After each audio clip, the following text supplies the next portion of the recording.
ঠাকুরগাঁওয়ের পীরগঞ্জ উপজেলার সৈয়দপুর ইউনিয়নের ভাদুয়া বাজার থেকে শালেরহাট পর্যন্ত 1 কিলোমিটার পাকা রাস্তা নির্মাণে ব্যাপক অনিয়ম ও নিম্নমানের নির্মাণ সামগ্রী ব্যবহারের অভিযোগ উঠেছে।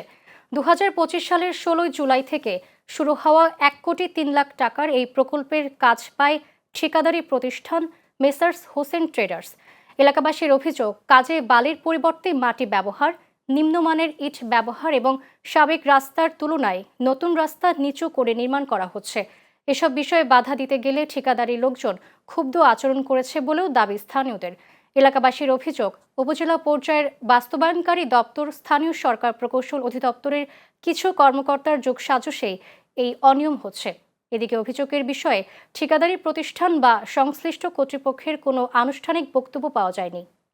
মাটির যে রাস্তা ছিল তার থেকে মিনিমাম 8 ইঞ্চি নিচে রাস্তাটা হয়েছে, যার ফলে আমাদের এই এলাকায় আমাদের এই রাস্তার চলাচলের জন্য জনদুর্ভোগ সৃষ্টি হবে।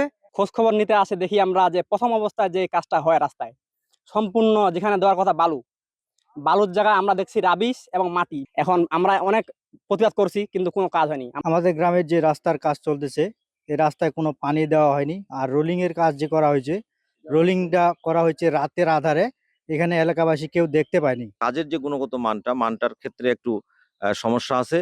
আর সবচেয়ে যে বড় যেটা বিষয় সেটা হচ্ছে যে এখানে একটি ঘনবসতিত এলাকা। এই এলাকায় এলাকাটাতে যে রাস্তাটি হচ্ছে, রাস্তাটা তুলনামূলকভাবে একটু নিচু হচ্ছে